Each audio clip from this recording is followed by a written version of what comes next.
twice before. I really thought this was hell. It was so hot and hot. This is fabulous. I can't believe this is the same town that I was in before. I've got an entirely new look on Phoenix. It's terrific. But I wanted to welcome you all here tonight, and I'm glad you could come. About 11,179 days ago, Robbie was born. He came into this world, and I'll never forget that day. His brother was already here for a couple of years, and I walked into the delivery room, and everything went well. Out he came. Back in those days, you didn't know what you were going to get. So I looked down, beautiful, bald head, white, gorgeous kid with the brownest balls you ever saw.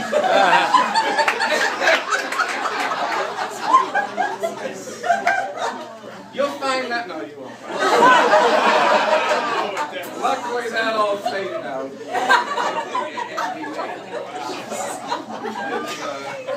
His brother didn't come to the hospital, but when we took him home, it was kind of neat because he didn't know anything about Robbie, but I'll never forget we came in the front door and Chris over here. Chris, look, your new brother, he's Robbie! He was just excited like you can't believe. But in any event, raising Robbie was quite an experience. He was the kind of kid that you knew he would do great if he ever lived to get to this age, but you didn't have any idea if he was going to make it, because you would turn around and then he's on the roof, and then you'd turn around and he was in the urinal and the I remember taking him to Sears one time, and I turned around and there he was going through the big glass door out into the parking lot. But that was Robbie. He was a very adventurous young guy, and we knew he'd be all right if he made it, and I can tell you, I know he's going to be all right now. He was a sports guy from day one. Before he could even speak, he would sit there in front of the TV and watch baseball games. And I can remember one time he was sitting there watching this baseball game, could hardly talk. I'm like, what's going on, Rob? He says, that vampire just called that guy out. And he was a Gator fan from the get-go.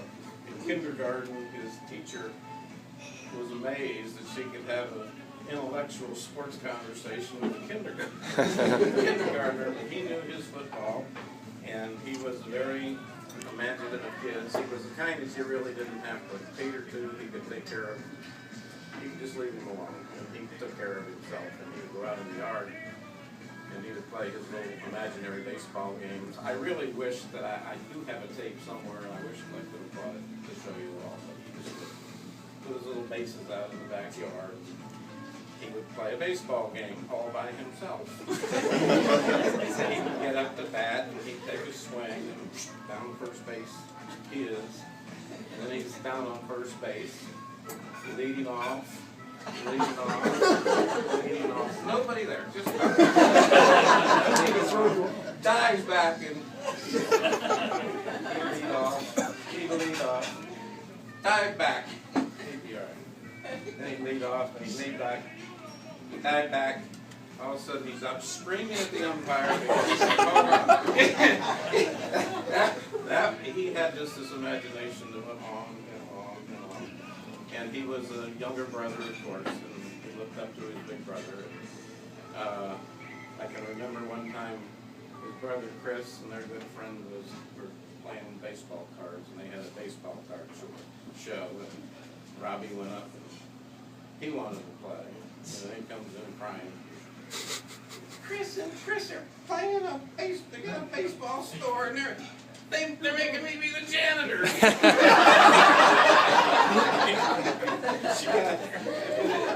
And he was kind of he was he was younger than the other kids in school, and he got off to a slow start, and they wanted to keep him behind. We went down to see exactly what it was going on in school. They would spy on him. And he was a class clown. I mean, the kid couldn't keep his attention beyond 5 minutes, and then he's picking at somebody, kind of like Watson, you know. He was. Anyway, but he was a funny little boy. I can remember when his mother was in the hospital one time, and we were going out and trying to make do, and we went to some. It was a food place where all you can eat kind of place. So you take Robbie, next thing you know, here he would come. He's been to the ice cream machine, and he's got ice cream all around his arm, from an ice cream cone, around his neck, everywhere. That was just Robbie, and his brother had cataract when he was under 2, and Chris had cataract removed. And part of the treatment is he had to wear a contact lens. And he hated it. I mean, we would hog tie Chris and have to pry his eye open and stick his contact lens in. And Robbie would watch.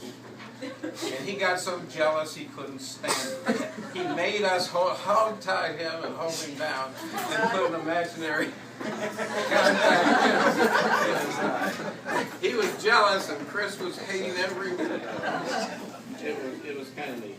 And his mother reminds me of a time when she was going over to her parents and he was picking his nose. She said, "Robbie, you can't do that." And he said, "Oh, Mom, you ought to try it." And Mom feels so good. But he was quite a sport. He was quite a sportsman, though. He had great sportsmanship. Back when, I think it was 1996, I'm not sure, but Florida made it to the national championship. Unfortunately, we ran into Nebraska that year, and they had this awful human being who was probably the best runner in pro or college football, and they murdered us. They murdered us, and Robbie got so upset. He cried and cried and cried. Best player in football, he just cried and cried. About 10 years later, the Gators had their national championship game against Ohio State. And maybe the best game, well, maybe not as good as the one where they killed that fish. Woo! Sorry, Matt. Don't be sorry. But anyway, they beat Ohio State. Nobody expected it. And Robbie was so happy and Chris. I mean, you wouldn't believe our house. They were flashing the camera around, and there was this little boy who was about the same age as Robbie was when Nebraska unmercifully murdered us. And there was this man with his son in his arms who was about the same age Robbie had been back then. And they had their red and white Ohio State garb on. Little boy was just crying his eyes out because Ohio State had lost. So I said, "Robbie, come here. You've got to see this. Look at that little boy." Good. He ought to cry. He was quite the sportsman. We played soccer, and when he was really little, I mean, he was like under 8 or whatever it was then. He was a very good player, but he was the youngest on the team. But we got into the county championship, and went week after week after we kept winning. And we finally got to the last game, and it was 0-0, and the game was over. So now it's time to have each team have all their players kick, and your goalie sits in the goal, and he tries to defend it. It's 0-0. We had a little boy named T. They referred to him as T. He was our goalie. And the last kick of the game was the other team. Unfortunately, T let the ball go between his legs, and they lose 1-0. And my sportsman son screamed out, T, it's all your fault. I mean, he's crying. He was quite sportsman. In any event, it went on, and we had probably was a treasure to raise. I warned Hillary that when you have children and you have one that takes after his dad, watch out. It's your last chance to run because in any event, I got to talk about his mom because we're here out here in Phoenix, and I don't know how many of you all know Watson. He's quite an experience. My wife has a cat, and we almost had a funeral the other day, and we took it to the vet while we were coming out here. And this cat is about, well, his vet said that he was the equivalent of a 360-pound man.